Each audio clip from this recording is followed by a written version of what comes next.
Como siempre, es un gusto que esté aquí en el estudio Enrique Sevilla. Él es investigador del Centro de Estudios Internacionales. Gilberto Bosques del Senado, con quien vamos a hablar de esta tercera ronda que terminó, tercera ronda de renegociación del Telecán que se realizó en Ottawa, Canadá, y que lo que nos urge saber, Enrique, desde el punto de vista de ustedes como analistas es, bueno, continuamos con optimismo, hay pesimismo. ¿Cuál es tu lectura de esta conclusión de esta tercera ronda? Así de entrada, buenos días, Pati, Omar, un gusto estar de nuevo por acá. Como les decía, de entrada creo que sigue siendo el principal adjetivo para describir el proceso, sigue siendo el de la incertidumbre. Terminando la segunda ronda de negociaciones, la que fue aquí en México, el secretario de Economía, Ildefonso Guajardo, anticipó que ya para esta tercera ronda, que fue en Canadá, ya estarían en posibilidad de entregar los primeros resultados. Y en efecto así fue. Anunciaron los tres ministros, la ministra de Exteriores Freeland, el embajador Robert Lighthizer y el propio secretario Guajardo, anunciaron en Canadá que ya concluyeron las negociaciones para el capítulo de pequeñas y medianas empresas. Es una disciplina nueva, el tema no estaba muy en boga en negociaciones comerciales cuando se negoció originalmente el tratado. Es un tema que sí se incluye en negociaciones comerciales más recientes, por ejemplo en las del Acuerdo Transpacífico, el TPP. Entonces, y a final de cuentas creo que es un tema donde no había mayores controversias. Creo que no había acuerdos en la idea de impulsar que las pequeñas y medianas empresas puedan gozar de los beneficios de un tratado comercial, que generalmente es tan complejo que solo las grandes empresas tienen la capacidad para atenderlo. Y que no se había contemplado a las pymes en el acuerdo, en el Tratado de Libre Comercio al principio, sí, que fue una queja, sobre todo de nuestro país, ¿no?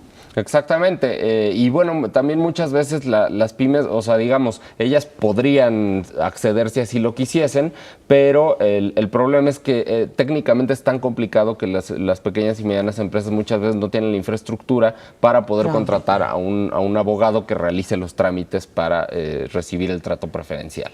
Entonces termina este capítulo, anticipan que en el capítulo de competencia podrían cerrar el capítulo entre rondas, digamos, porque en las rondas, digamos, se reúnen a alto nivel los ministros y los equipos negociadores, pero de cualquier forma hay un trabajo permanente entre ronda y ronda, a distancia entre los equipos. Entonces anticiparon que podrían llegar a la siguiente ronda, que va a ser en Washington a partir del 11 de octubre, podrían llegar ya con un acuerdo en tema de competencia. Esos son los temas más avanzados.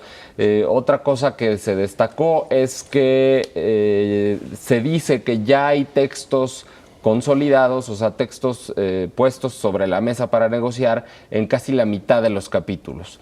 Esto no significa que ya estemos más cerca del acuerdo, pero bueno, ya tenemos texto, ya los tres saben qué es lo que quiere el otro, y entonces pues, se puede avanzar un poco más. Y por último, nada más destacar algunos otros de los temas en los que se dijo que hubo avances interesantes, fue en temas como comercio electrónico, empresas propiedad del Estado y facilitación del acceso a mercados, ¿no? No se sabe qué tanto son estos avances, habrá que esperar por lo pronto a la siguiente ronda, que como les decía, es en Washington del 11 al 15. Yo veo aspectos positivos, Enrique, respecto a estas tres primeras rondas. Sobre todo destaco un punto importante, que es el hecho de que Donald Trump, al menos en esta ronda en Ottawa, ya no utilizó estos mensajes que querían generar miedo, querían generar zozobra, querían generar incertidumbre. Él prácticamente dejó libre esta mesa de renegociación en Ottawa. Me parece es una señal positiva, como diciendo, sí tenemos que llegar finalmente a acuerdos que a todos nos favorecen, y esa fue un poquito la perspectiva y la visión que los negociadores ofrecieron. Ahora la pregunta, yo creo, es si para diciembre estaría lista. Resulta muy complicado. Ya hemos platicado varias veces sobre el tratado. De entrada, el calendario que se estableció, aún pensando en que hubiese muchas coincidencias entre los tres actores, pensar en una negociación comercial para una región que mueve tanto dinero en comercio resolverla en 6 meses es algo sumamente complicado. Aparte, también ya habíamos platicado que no se trata solo de conseguir el acuerdo en las mesas de negociaciones trilaterales, sino que posteriormente vendría toda la lucha política en los 3 países, pero principalmente en Estados Unidos, para poder llevar el acuerdo al Congreso y que el Congreso lo apruebe en los términos que se termine de negociar. Hasta ahorita los 3 países, los altos funcionarios de los 3 países dicen que son optimistas y que si bien solo tienen un capítulo cerrado, pues que conforme vayan avanzando las rondas, cada vez los acuerdos van a ser más amplios y por lo tanto siguen confiando en que pueden cumplir con los calendarios pactados. Se puede terminar en diciembre, dicen, pero al mismo tiempo empiezan ya a abrir algunas ventanas. Se les pregunta, oye, ¿van a terminar? Y dicen, pues somos optimistas de que sí, pero si no, estamos dispuestos a prolongar las negociaciones hasta inicios del próximo año.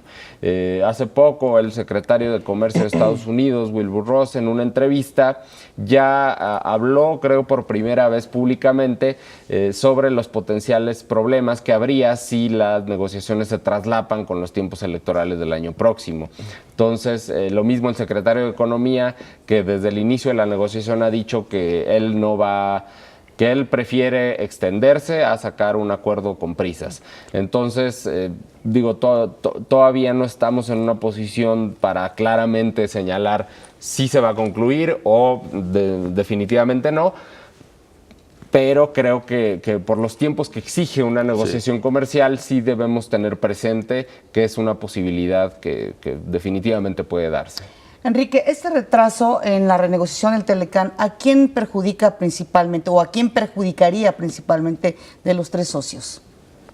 Bueno, creo que perjudica a los 3 de manera pareja, en tanto que la incertidumbre para los inversionistas, para los agentes económicos, pues es similar en tanto no haya una resolución del tema. Ahora bien, si pensamos que por alguna razón la negociación se llega a atrasar, se empieza a traslapar con las coyunturas electorales, además de las coyunturas electorales, el presidente de Estados Unidos necesita un permiso especial del Congreso para negociar tratados de libre comercio. Ahorita está negociando el gobierno del presidente Donald Trump con un permiso que le aprobaron a Obama hace 3 años. Ese permiso expira en julio próximo. El Congreso lo puede renovar, pero si llegamos a julio y todavía no hay conclusión de las negociaciones y el Congreso decide no renovar este permiso, pues ahí de pronto ya se nos acabó la renegociación y permanece vigente el tratado como lo conocemos. Claro. Entonces, quizás para algunos agentes económicos que están contentos con el tratado como está, el hecho de que se prolonguen las negociaciones traslapadas con el calendario electoral, que obviamente provocaría que se nos fueran atrasando cada vez más, porque ya sabemos que el comercio es un tema espinoso en términos electorales. Es posible que cuando hay campañas no se intente hablar mucho de TLC, incluso se intente posponer rondas si es que hay programadas.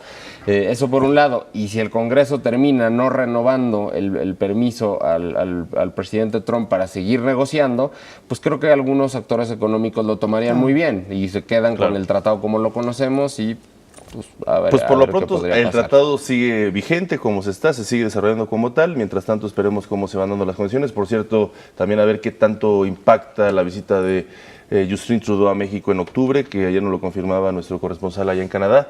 No sabemos la fecha todavía, pero pues seguramente estará dependiendo de el inicio de esta 4ª ronda de renegociación. Gracias por estar con nosotros, Enrique Sevilla, esta mañana. Por supuesto estaremos pronto otra vez para seguir platicando sobre estos temas. Gracias. Muchas gracias a ustedes. Buen día.